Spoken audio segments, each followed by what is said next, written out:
우리가 이 보배를 질그릇에 가졌으니 이는 힘이 큰 능력은 하나님께 있고 우리에게 있지 아니함을 알게 하려 함이라. 우리가 사방으로 우겨쌈을 당하여도 쌓이지 아니하며 답답한 일을 당하여도 낙심하지 아니하며 박해를 받아도 버림받지 아니하며 거꾸로 뜨림을 당하여도 망하지 아니하고. 아멘. 제가 제 아내와 결혼하기 전에는 전혀 깔끔하지가 않았거든요. 저는 저녁에 샤워하지 않았습니다. 왜냐하면 아침에 닦았기 때문에. 그리고 아침에 일어나면 이부자리를 정리하지 않았습니다. 왜냐하면 또 그 다음 날 필 거니까. 그리고 청소도 안 했습니다. 왜냐하면 어차피 더러워질 거니까. 그렇게 자유롭게 살다가 제 아내와 결혼했는데 제 아내는 굉장히 깔끔한 여자더라고요. 하루에 꼭 2번씩 샤워하고 청소도 2번씩 하는 겁니다. 집안에 머리카락 하나 있는 걸 용납을 못 하더라고요. 저한테 머리카락 떨어졌으니까 주우라고 계속 압박을 가하고, 그리고 이부자리를 깨끗하게 정돈해야 되는 사람이더라고요. 저는 그게 마음에 안 들었지만 가정의 평화를 위해서 따라주었습니다. 그렇게 살다가 어느 날 제 아내가 친정 갈 일이 있었습니다. 일주일 동안 친정에 갔다 오겠다고 하더라고요. 제 마음으로 다녀오라고 하면서 이제는 자유야. 이제는 닦지 않아도 돼. 이부자리 정리하지 않아도 되고 청소하지 않아도 돼. 내 마음대로 하는 거야. 좋아했거든요. 그런데 제 아내가 떠난 날 저녁에 제가 퇴근하고 난 다음에 저도 모르게 닦고 있는 겁니다. 아침에 일어나서 역시 자연스럽게 이부자리를 정리하고 있고, 그리고 청소하고 있는 저를 발견했습니다. 그 이후에 저는 지금까지 아주 정리정돈이 잘 돼 있는 걸 좋아하고 조금이라도 이렇게 흐트러져 있으면 굉장히 불편하거든요. 제가 이런 일을 경험하면서 깨달은 게 있어요. 누구를 만나느냐가 내 미래를 좌우한다. 만남이라고 하는 것은 굉장히 중요합니다. 지금 여러분도 이 자리에 만남 때문에 오셨을 텐데, 우리가 살아가면서 네 사람을 잘 만나야 되거든요. 제일 첫 번째는 부모님을 잘 만나야 됩니다. 우리 주위에는 부모님을 잘 만나서 태어나면서부터 평안하게 살고 그렇게 능력이 많은 건 아닌데도 뭐 많은 걸 누리면서 사는 사람도 있는가 하면, 어떤 사람은 불성실한 부모님을 만남으로 인해서 그 사람에게는 개인적인 능력이 있는데 상당히 어렵게 사는 사람도 봅니다. 그래서 부모를 잘 만나야 되는구나 이런 생각을 해요. 그러나 우리가 부모를 선택할 수 없는 거죠. 이 만남을 제1의 만남이라고 할 수 있습니다. 2의 만남도 있습니다. 선생님을 잘 만나야 됩니다. 우리 학창 시절 어떤 선생님을 만났느냐에 따라서 공부를 안 하던 친구들이 공부를 하기도 하고, 열심히 공부했던 친구가 선생님 때문에 공부를 그만두기도 하고 그러지 않습니까? 선생님은 영향력이 있잖아요. 그래서 선생님을 잘 만나야 됩니다. 그런데 선생님도 내가 선택하기보다는 우리 고등학교 때까지는 선생님이 이렇게 주어졌지 않습니까? 이게 제2 만남이거든요. 제3의 만남도 있습니다. 친구와의 만남입니다. 우리 살아오면서 내 친구가 어떠하냐에 따라서 내가 그런 사람이 되지 않던가요? 특별히 청소년 시기에 친구를 잘 만나야 되는데, 청소년 시기에 고민이 있으면 부모와 상담하는 아이들보다는 친구와 상담하는 경우가 많거든요. 그러면 친구에게 얘기합니다. 야, 나 요즘 집에 들어가기 싫어. 그럼 친구가 진지하게 고민에 대해서 상담해 줍니다. 집 나와. 그리고 아이들이 방황이 시작이 되는 거예요. 그 친구가 굉장히 중요한데 친구가 우리를 바른 길로 인도하지 못할 때도 많단 말이죠. 이 만남을 제3의 만남이라 할 수 있습니다. 네 번째 만남이 있습니다. 아주 중요한 만남, 뭐죠? 누구와의 만남? 배우자와의 만남. 어느 배우자와 결혼하느냐, 이게 얼마나 중요합니까? 여러분 경험하셨잖아요. 남편 잘못 만나서 지질이 고생하는 사람, 아내 잘못 만나서 힘들어하는 사람, 근데 힘들게 살았는데 배우자 잘 만나서 인생이 역전되는 사람 부지기수로 많습니다. 배우자를 잘 만나야 됩니다. 배우자는 물론 내가 선택하는 것이지만 저도 그렇고 여러분도 아마 그렇게 느끼리라고 생각을 하는데 다분히 배우자는 운명적으로 만나지 않던가요? 이렇게 1, 2, 3, 4의 만남이 있어요. 부모와의 만남, 선생님과의 만남, 친구와의 만남, 배우자와의 만남, 이 만남이 다 좋아야 되는데 그런데 살아가다 보면 이 잘못된 만남 때문에 우리 인생이 어려워지는 경우도 많단 말입니다. 그래서 많은 사람이 내 부모 좋은 사람 만났다면 나는 달라졌을 텐데 하면서 분노하기도 하고요. 그리고 그때 그 선생님 잘못 만난 것 때문에 내 인생 꼬였어라고 원망하기도 하고 그때 그 친구를 만나지 말았어야 되는데 하고 후회하기도 하고 아 그때 그놈하고 결혼한 게 내가 인생이 꼬인 거야 이렇게 생각해서 후회하기도 하고 그런단 말이죠. 그런데 이게 중요한 얘기가 있습니다. 그동안에 나의 과거의 만남이 잘못됐더라도 한 번의 좋은 만남은 과거의 잘못된 만남을 상쇄할 수 있습니다. 상쇄할 수 있다는 말은 극복할 수 있다 그 말이에요. 정말 좋은 만남을 갖는다고 한다면 그렇게 될 수 있다는 거예요. 1, 2, 3, 4의 만남이 설령 잘못됐다 하더라도 우리에게 이 만남이 끝이 아니라 또 하나의 만남이 있어요. 저는 이 만남을 제5의 만남이라고 말씀드리고 싶어요. 이 제5의 만남이 신앙과의 만남이거든요. 더 자세하게 말한다면 예수님과의 만남이거든요. 이런 만남이 우리에게 또 있는 겁니다. 예수님과의 이 만남, 오늘 그 만남을 여러분 소개하고 싶은데요. 예수님과의 만남, 제5의 만남이 우리에게 이루어지면 우리 인생은 완전히 달라질 수 있거든요. 무슨 근거로 그렇게 말하느냐? 오늘 우리가 읽었던 말씀 중에 7절을 한번 같이 보겠습니다. 한번 같이 읽어보세요. 시작. 우리가 이 보배를 질그릇에 가졌으니 이는 심히 큰 능력은 하나님께 있고 우리에게 있지 아니함을 알게 하려 함이라. 자, 여기 보면 우리 인생을 뭐라고 비유했느냐면 질그릇 같다는 겁니다. 여기에도 질그릇이 있어요. 이 질그릇은 특징이 뭐죠? 깨지기 쉬워요. 제가 여기서 딱 놓기만 하면 팍 하고 파산될 겁니다. 그리고 이 질그릇은 금가기도 쉽습니다. 그리고 더러워지기 쉽거든요.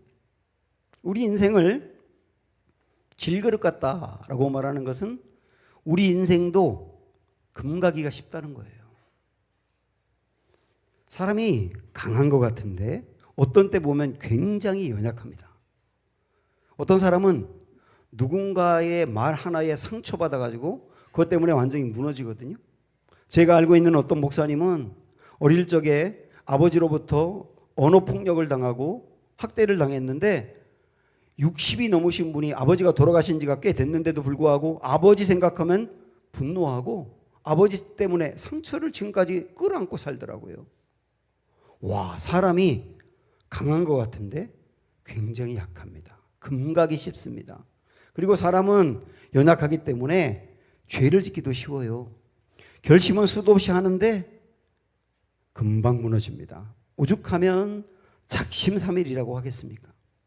도박하는 사람들이 도박을 하면서 이렇게 하면 내 인생 파산된다는 걸 아는데도 끊지 못해요.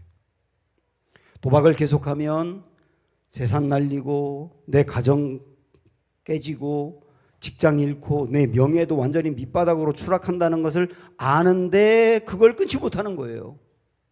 사람이 강한 것 같은데 굉장히 약합니다. 질그릇 같은 것이죠.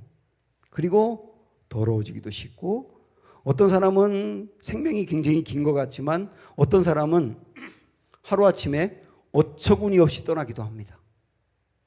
왜요? 사람은 질그릇 같으니까요.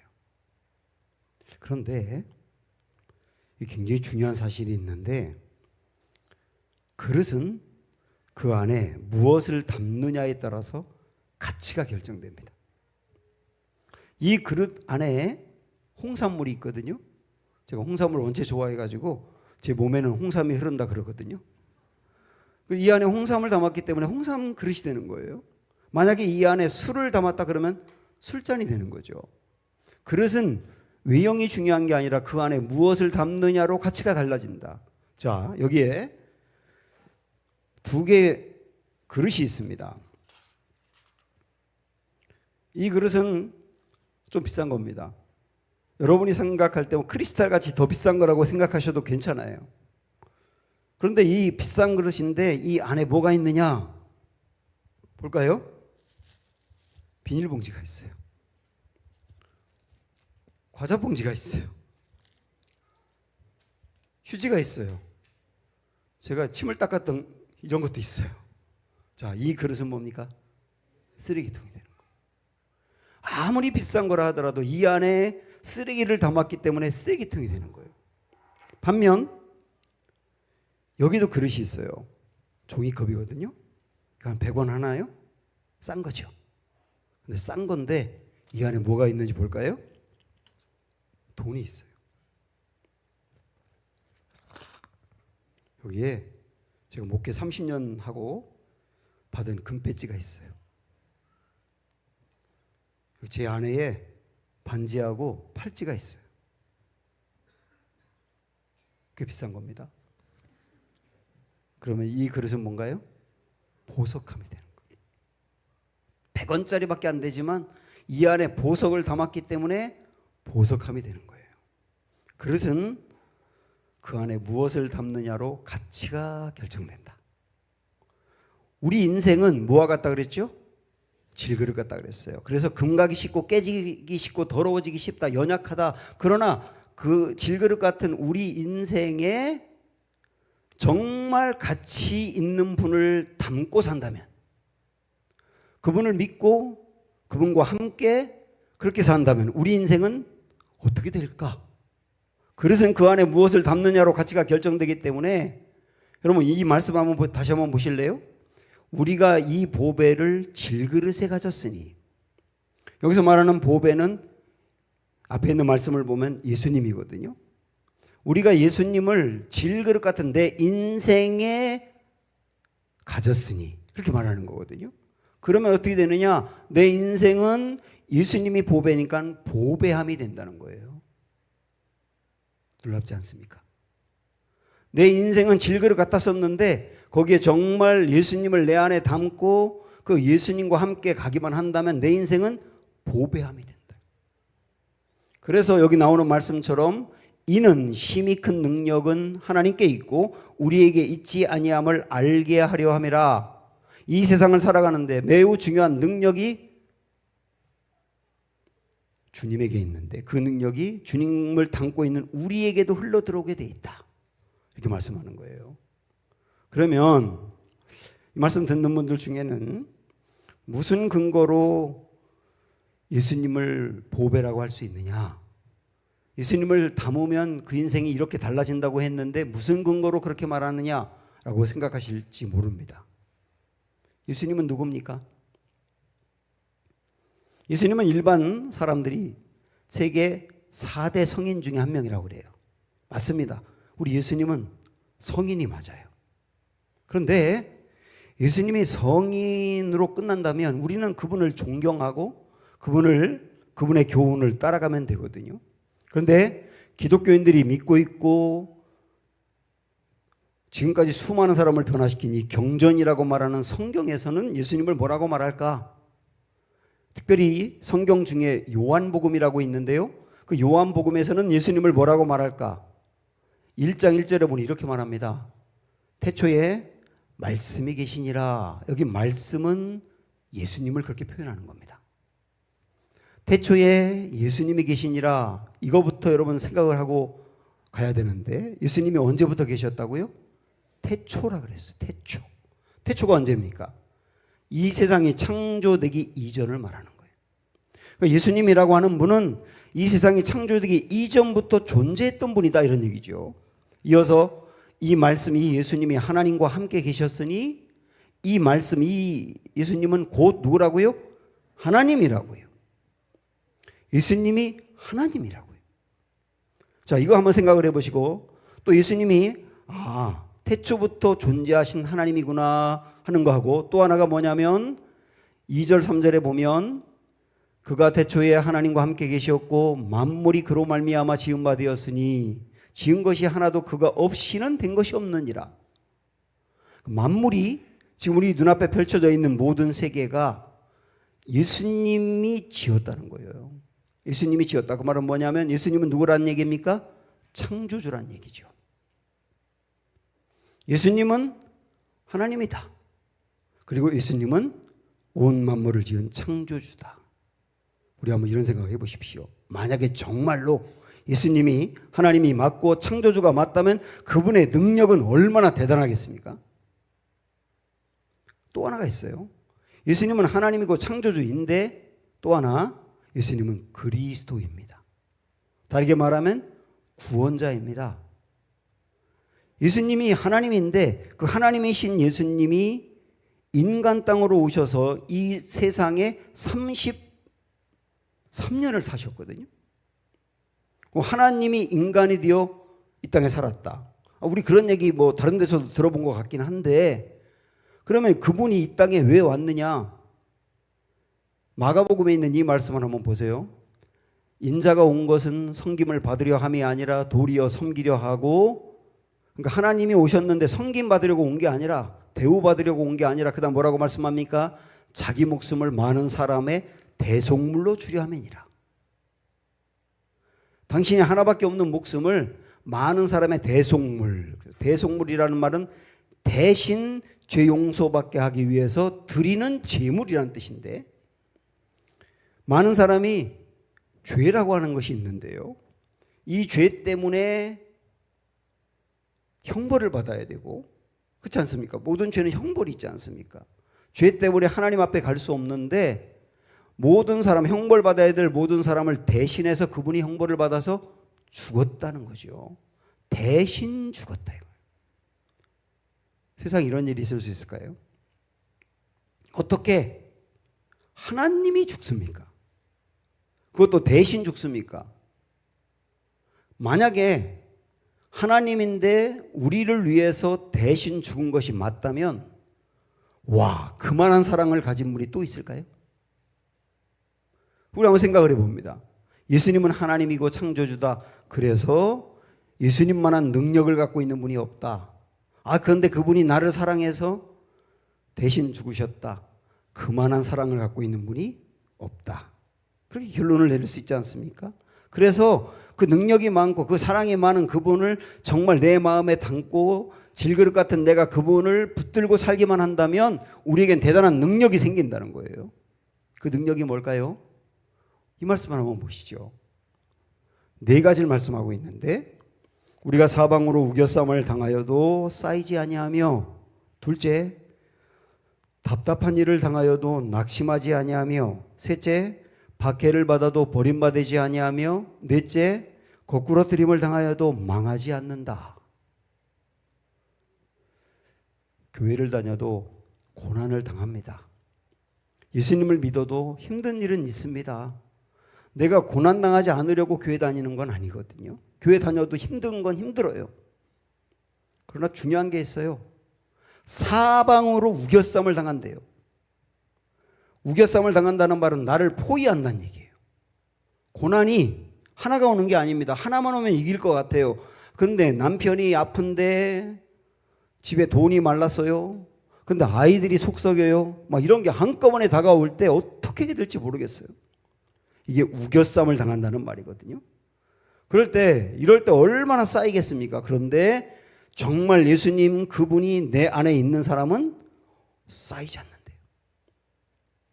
답답한 일을 당할 때가 얼마나 많습니까? 살다 보면 답답한 일을 당할 때 있어요. 우리도 다 당합니다. 그러나 그때 낙심하진 않는데요.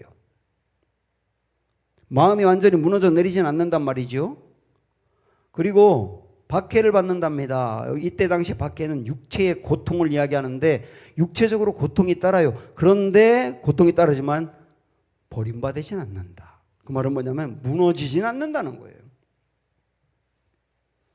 거꾸로뜨림을 당한다. 그 사람의 인생을 송두리째 빼앗아가는 것처럼 그동안에 괜찮았던 나의 삶의 기반이 다 무너져 내리고 어떻게 해야 될지 모르는 상황이 올 수 있는데 그런다 하더라도 망하지 않는다. 어떤 사람은 이 말을 이렇게 표현합니다.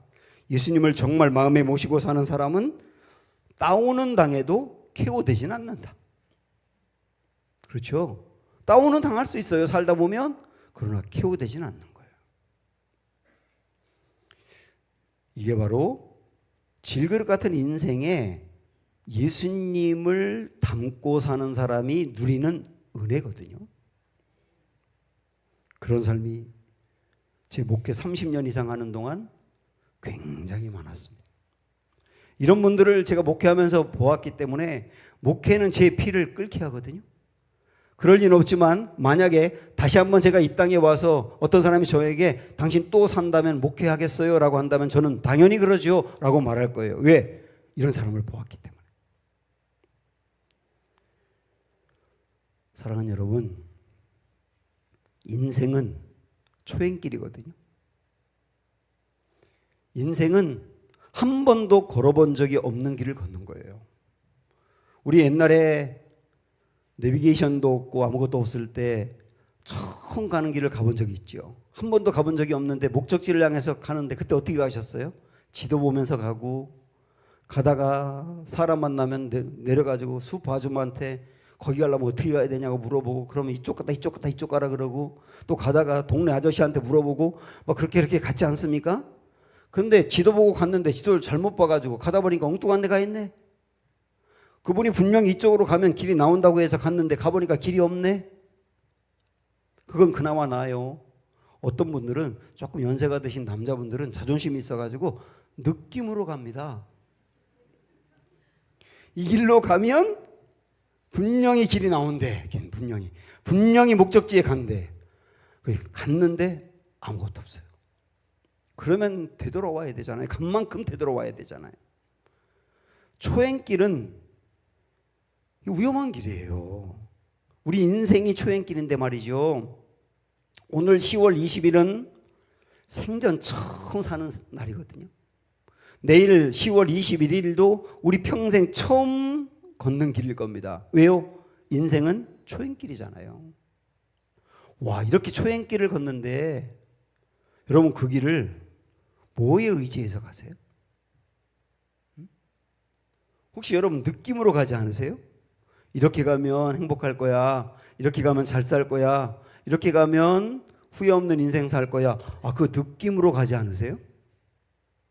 어떤 사람에게 물어봐서 조금 나보다 나아 보이는 사람에게 물어봐서 그렇게 살면 괜찮을까요? 라고 할 때 그 사람이 그렇게 살아보세요. 그 사람 의지하고 가지 않으세요? 인생은 초행길인데 내 길을 분명히 알지 못하는 상태로 가는 게 얼마나 위험합니까? 겁도 없으세요.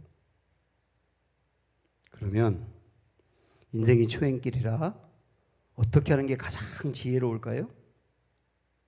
길을 아는 분과 함께 가는 겁니다. 길을 아는 내비게이션을 보고 가든지 아니면 그 길을 정확히 상세하게 알고 있는 사람을 옆에 태우고 그가 가라고 하는 곳으로 따라가든지 그렇게 가야 되는 게 맞지 않습니까? 우리 인생 초행길인 우리 인생의 우리 길을 가장 잘 아는 분이 있어요.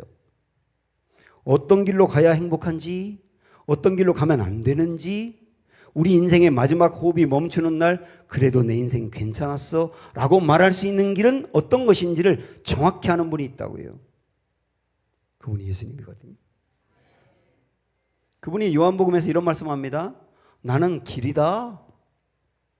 나는 길이다. 행복으로 가는 길이다. 복 받는 길이다. 잘 되는 길이다. 실패하지 않는 길이다. 성공하는 길이다. 길이 된다고 말씀하십니다. 그러면 그분이 길이 되니까 그분과 함께 가면 내 인생 후회하지 않을 거 아닙니까? 왜요? 우리 인생은 초행길이니까요. 이 말은 다르게 이야기하면 내 인생의 책임자를 바꿔보라고 말하는 겁니다. 지금까지 혹시 여기 오신 많은 분들 여러분의 인생의 책임자가 여러분 자신 아니었습니까?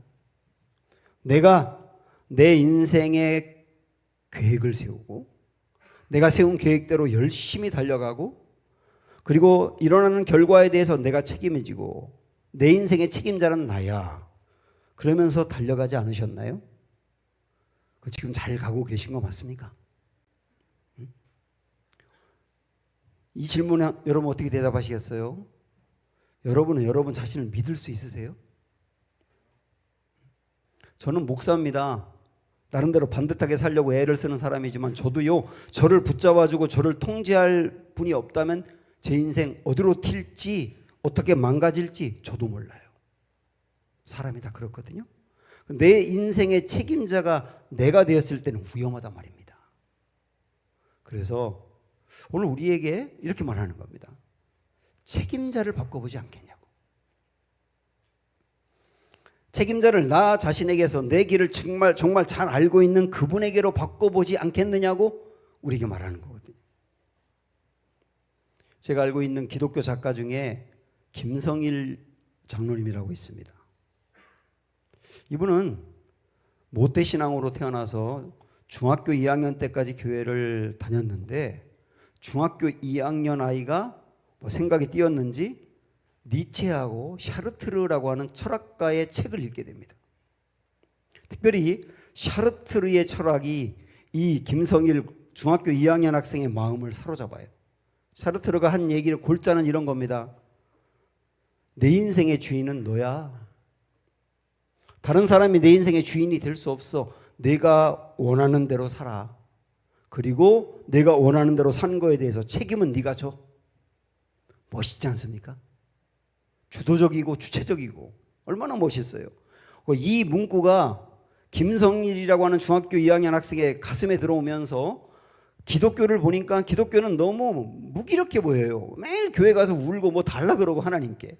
자기 인생은 자기가 책임져야지. 이런 생각이 들면서 기독교가 시시해 보여가지고 교회를 떠납니다. 샤르트르를 스승으로 삼아요. 샤르트르가 그랬지 않습니까? 내 인생 네가 책임져. 그래서 자기 인생은 자기가 책임지기 위해서 정말 열심히 공부해가지고 서울대학교를 들어갔어요. 대학교 졸업을 하고 난 다음에 열심히 노력해서 그때 당시에 잘 나가던 대그룹 대우에 취직합니다. 그리고 자기가 자기를 책임지기 위해서 정말 밤낮 가리지 않고 열심히 일해서 40대 초반에 이사의 자리까지 올라가요. 획기적인 일이 일어난 거예요. 자기가 자기 인생을 책임질만 하죠. 그런데 바로 그 40대 초반에 이분의 아내가 위암에 걸립니다. 그런데 이 암도 너무 깊어요. 자기가 오직 출세를 바라보고 내 인생 내가 책임지겠다고 생각하고 열심히 달려오다가 내 아내에게 너무 모질게 굴었던 것들이 후회가 되는데 돌이킬 수가 없어요. 자기에겐 돈도 있고 인맥도 있기 때문에 아내를 고쳐보려고 애를 쓰고 백방으로 노력을 해보지만 아내를 고칠 수가 없어요. 이때 샤르트르는 아무 말도 말하지 못합니다. 너 인생 네가 책임져 라고 말했는데 내가 내 인생 책임질 수가 없어요. 지금 내가 의지하는 게 아무것도 없다는 게 이렇게 외롭고 힘들 줄 몰랐어요. 아내가 그 병에 걸리고 나니까. 그때 어릴 적에 만났던 그 예수님 생각이 납니다. 그리고 이렇게 보니까 교회 하나가 보여서 무작정 그 교회로 가가지고 거기서 기도를 해요. 나 좀 도와달라고, 내 아내 좀 고쳐달라고. 나중에 이분이 깨달은 게 뭐냐면 나는 중학교 2학년 때 내가 하나님의 손을 놓았었는데 하나님은 나를 계속 붙들고 있었구나 하는 걸 깨달아요. 이분의 아내가 결국 다행히 이 암에서 치료가 됩니다. 제가 그분의 집에 놀러 간 적이 있거든요. 서울에. 그랬더니 그분이 저에게 맛있는 음식을 해주더라고요. 건강해졌어요. 그분이 경험한 예수님에 대해서 소설을 쓰기 시작해가지고 굉장히 많은 소설이 나와서 제 서재에 가도 이분이 쓴 책 10권 이상이 있습니다. 사랑하는 여러분, 우리에게 제5의 만남이 있습니다. 질그릇 같은 인생이 이 5의 만남이 되는 예수님을 닮기만 하면 달라질 수 있다. 지금까지 내 인생의 책임자가 내가 되었다고 한다면 인생은 초행길인데 위험하게 살지 말고 내 길을 정말 잘하는 예수님을 책임자로 바꾸면 어떻겠느냐. 오늘 하나님이 그렇게 보지 않겠느냐고 우리에게 손을 내미십니다. 오늘 오신 분 중에 어릴 적에 교회를 다니고 예수님을 믿었다가 어떤 일로 인해서 잠시 떠났던 분도 있을 겁니다. 아까 얘기한 것처럼 여러분은 손을 놓았을지 몰라도 하나님은 여러분의 손을 계속 붙잡고 계십니다. 연호가 태어난 곳에 마지막에 돌아가고 싶은 습성이 있는 것처럼 우리에게도 영적인 회귀 본능이라는 게 있어요. 어쩌면 그래서 여러분이 여기 오셨으리라 저는 생각을 합니다. 예수님 딱 붙드시고 새로운 길로 나아가면 좋겠습니다.